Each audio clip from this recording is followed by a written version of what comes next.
हम सब WhatsApp use करते हैं, फेसबुक यूज करते हैं, तो उसका ओनर कौन है? Mark Zuckerberg.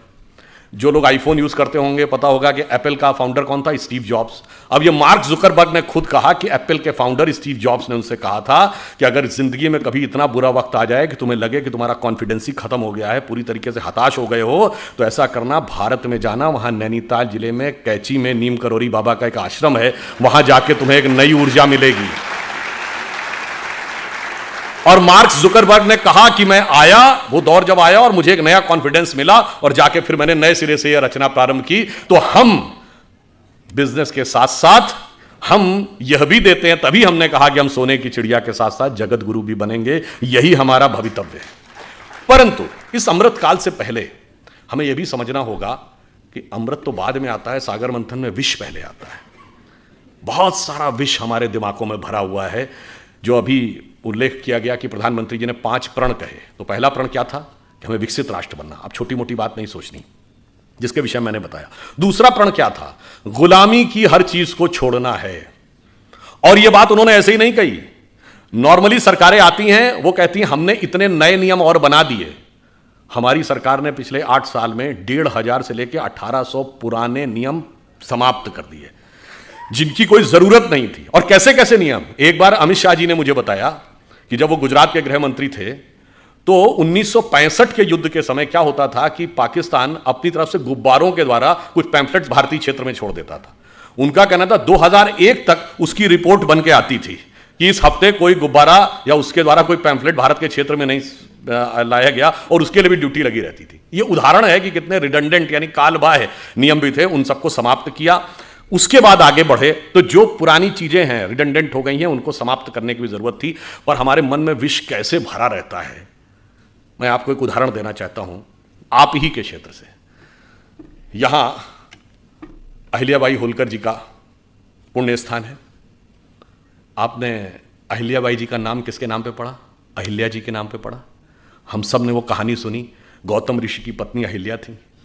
इंद्र ने आकर संपर्क स्थापित कर लिया, इसलिए वो पत्थर बन गई। फिर भगवान राम के द्वारा उनकी मुक्ति हुई। कितना गलत है, महिलाओं के साथ कितना अत्याचार होता था, यही दिमाग में भरा हुआ है ना। पर आप में से किसी ने कभी ध्यान दिया कि अहिल्या शब्द और गौतम शब्द और राम शब्द का अर्थ क्या है? अहिल्या का अर्थ होता है जिसे हिलाया ना जा सके। देखिए, ये सब हमारे अंदर की चेतना के द्वंद्व का प्रकटीकरण है।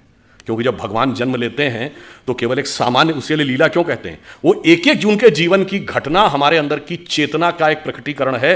मन की वह अवस्था जिसे विचलित नहीं किया जा सके, जिसे जरा भी हिलाया ना जा सके, वह है अहिल्या। जब मन उस अवस्था में पहुंचता है। अहिल्या किसकी पत्नी है? गौतम ऋषि की। तम शब्द का अर्थ क्या है? अंधकार। गौ का अर्थ होता है जाना। जब आप अंधकार के परे चले जाते हैं और ज्ञान के प्रकाश का साक्षात्कार करते हैं, तब चेतना उस अवस्था में पहुंचती है जिसे विचलित नहीं किया जा सकता। यह गौतम और अहिल्या के पति पत्नी होने का अर्थ है। और इसमें एक और बात है, आपको नहीं पता होगा, यह अंग्रेजी का जो गो शब्द है ना, जिसका मतलब जाना, वो संस्कृत के गो से निकला है। यही गो शब्द का अर्थ है जाना। गौतम का यही अर्थ है, तम के परे जाना। 10 बार आया है रामचरितमानस में, गो गोचर लग जा मन जाई तो जानो माया भरमाई। मगर हमारे दिमाग में भरा है कि गो अंग्रेजी का शब्द है। हमारे यहां गोचर, ग्रहों की गति को गोचर कहते हैं ना। आज का गोचर, ज्योतिषी से पूछिए, कहता आज का गोचर, ये सब गो शब्द जाने से बना है। अब इंद्र कौन है?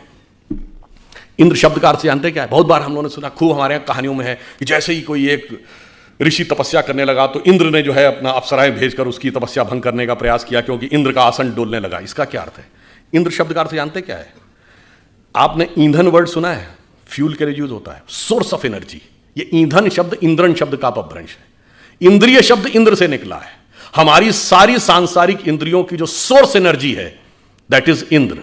और जब कोई तपस्या करता है तो इसका अर्थ क्या हुआ? वो इंद्रियों को कंट्रोल करने की कोशिश करता है, तो इंद्र का आसन डोलता है, यानी इंद्रियों की सत्ता कमजोर पड़ती है। तो बाय लॉ ऑफ इनर्शिया इंद्रियां सबसे ज्यादा तेजी से उसके ऊपर इनर्शिया बैक फोर्स मारती हैं। और वो सबसे ज्यादा किस पे मारेंगी?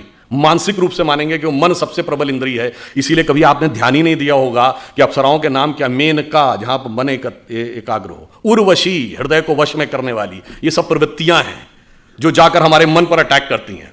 तो जैसे ही इंद्रियों की शक्ति जब आप अंधकार के परे चले गए और उसे विचलित नहीं किया जा सकता था, यदि इंद्रियों की शक्ति के प्रभाव में आ गए तो क्या हुआ? पत्थर का क्या हुआ? चेतना शक्ति का लोप हो गया।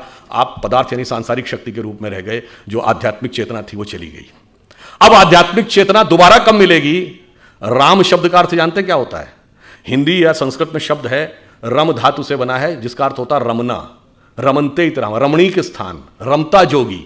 यानी किसी भी चीज जिस चीज में सेटल्ड होती है उसको रमना कहते हैं।